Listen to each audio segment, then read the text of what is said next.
வணக்கம். நான் Vijayakumar. ABN films YouTube channel மூலமாக சிகரம் தொட்ட சினிமா என்ற இந்நிகழ்ச்சியில் மீண்டும் உங்களை சந்திப்பதில் மிக்க மகிழ்ச்சி.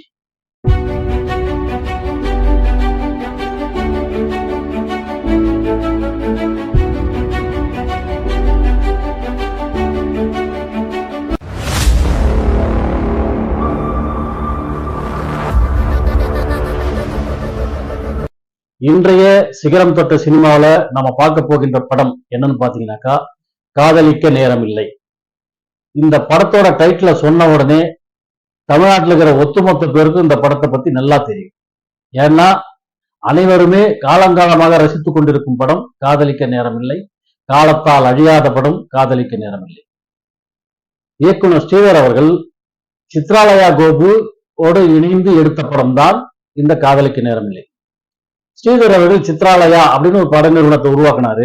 அதன் மூலமாக முதலில் தயாரிக்கப்பட்ட படம் முழு நீள கலர் படம், முழு நீள நகைச்சுவை படம். அவர் கோபு அவர்கள் சொல்றாரு, நம்ம ஒரு நகைச்சுவை படமா நீங்க எடுத்தா என்ன? நான் எடுத்தது பூரா ஒரு விசேஷ் சொல்ற மாதிரியே இருக்கக்கூடிய படங்களை தான் நான் எடுத்திருக்கிறேன்.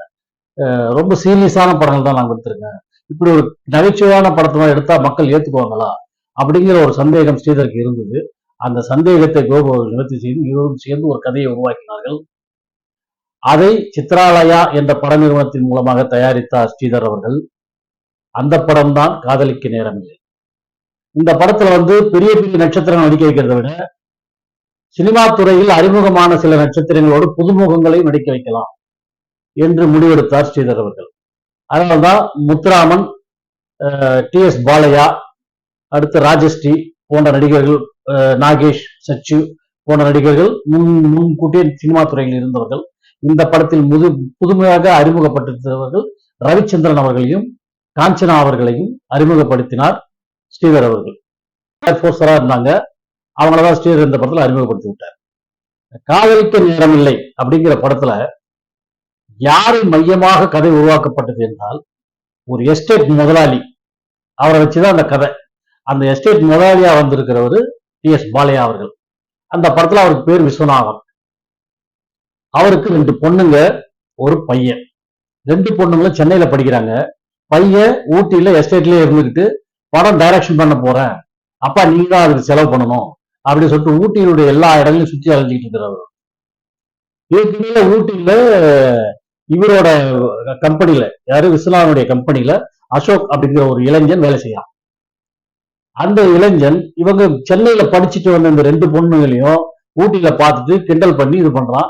அதை போய் பொண்ணுங்க அப்பா கிட்ட சொல்லி அவன் யாரு, அவன் உடனே வேலையில இருந்து தூக்கிறாருன்னு இவர் வேலையில இருந்து தூக்குறாரு. தூக்குறதுக்கு அப்புறம் அந்த தூக்க கூடாதுன்னு சொல்லிட்டு விஸ்வநாதன் எதிர்த்து இவர் போராடுறாரு. அந்த போராட்டத்தின் விளைவாக விஸ்வநாதனுடைய 2வது மகள் இவனை அசோக காதலிக்க ஆரம்பிச்சிடுறாங்க. ஆனால் விஸ்வநாதனுடைய குறிக்கோள் என்னன்னாக்கா பெரிய கோட்டீஸ்வரனுக்கு தான் தன்னுடைய பொண்ணை கொடுக்கணும் அப்படின்ற எண்ணத்துல இருப்பார். ஆனால் அசோக்குங்கிறவர் ஒரு சாதாரண கிராமத்துல ஒரு சாதாரண பள்ளிக்கூட ஆசிரியருடைய மகனானவர். அவர் கோட்டீஸ்வரர் கிடையாது. அப்படி இருக்கும்போது எப்படிடா இந்த கல்யாணத்தை நடத்துறது அப்படின்னு யோசனை பண்ணி தன்னுடைய நண்பனை தனக்கு கோட்டீஸ்வர தந்தையாக நடிக்கும்படி சென்னையிலிருந்து அழைக்கிறார். அப்பா அவருடைய நண்பர் இங்க அவங்க அப்பா அப்பா மாதிரி வேஷம் போட்டு ஒரு கோட்டீஸ்வர பணக்காரன் மாதிரி நடிச்சு விஸ்வநாதனை ஏமாத்தி அசோக்கும் அவருடைய 2வது பொண்ணுக்கு கல்யாணத்துக்கு ரெடி பண்றாங்க. இவர் நடிக்கிறவர் யாருன்னு கேட்டீங்கன்னாக்கா விஸ்வநாதனுடைய மூத்த மகளோட காதலர். இந்த விஷயம் விஸ்வநாதனுக்கு தெரியாம மறைச்சு வச்சு இவங்க எல்லாம் ஒருத்தர் விஸ்வநாதனுடைய மகன் டைரக்ஷன் பண்றோம்னு சொல்லிட்டு அந்த அவருடைய எஸ்டேட் மேனேஜருடைய பொண்ணை நடிகை ஆக்குறன்னு சொல்லிட்டு கூட வச்சு சுத்திட்டு இருப்பார். இப்படி 3 ஜோடிகளும் விஸ்வநாதனை ஏமாற்றிக் கொண்டு செயல்பட்டு கொண்டிருக்கின்றார்கள். கடைசியில் அசோக் பணக்காரன் அல்ல, ஏழை என்று தெரிய வருகிறது. வேஷம் போட்டவன் அவனுக்காக பொய் வேஷம் போட்டான் என்றும் தெரிந்து வருகிறது. அவர்கள் 2 பேரையும் போயிட்டு போலீஸ்ல கம்ப்ளைண்ட் பண்ணி விஸ்வநாதன் உள்ள தள்ளிடுறாரு. அப்போ உள்ள தள்ளும் போது அப்பா வேஷம் போட்டவனுடைய அப்பா விஸ்வநாதனுடைய நண்பன், அடே இவன் தான் என்னுடைய பையன், இவனை தான் உன் மூத்த பொண்ணுக்கு பேசணும்னு சொல்லி பேசணும். சரி கேஸே போடாதீங்க, 2 பேரும் விட்டுருங்க, ஒழிஞ்சு போட்டுன்னு விட்டுறாங்க. அவங்க 2 பேரும் வெளியே வந்ததுக்கு அப்புறம் அசோக் தனியா போறாரு. அவரு பின்னாலே அவருடைய காதலி போறா, காதலி பின்னால அக்கா போறா, அக்கா பின்னால இவரு, ஒவ்வொருத்தரும் எல்லாம் ஒன்னா சேரும்போது விஸ்வநாதன் போது நீங்க எல்லாம் ஒன்னா சேர்ந்து என்ன தனிமையாகிட்டீங்களா, நானும் என் மனசை மாத்திக்கிறேன் அப்படின்னு சொல்லிட்டு அவர்கள் எல்லாருக்கும் கல்யாணம் பண்ணி வைக்கிறதுக்கு முடிவு பண்றாரு. கல்யாணத்தோடு இந்த கதை முன்னெடுக்கிறது. இப்படி முழுக்க முழுக்க விஸ்வநாதன் என்ற கதாபாத்திரத்தை சுற்றியே இந்த கதை பின்னப்பட்டிருந்தது. அந்த விஸ்வநாதனாக டி.எஸ். பாலையா அவர்கள் நடித்திருப்பார்கள்.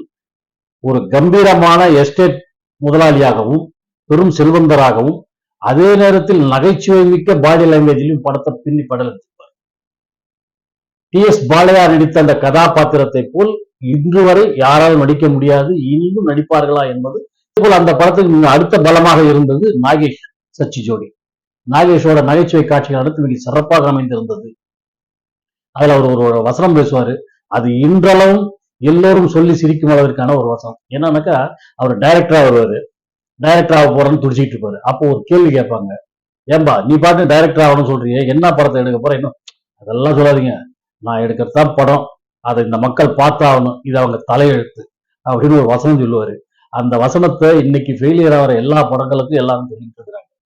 சிறந்த படமாகவும் சிறந்த வசனங்கள் நிறைந்த படமாகவும் இந்த படம் உருவாகி இருக்கிறது என்பதை விட அடுத்த கட்ட அதனுடைய பலம் படத்தின் பாடல்கள்.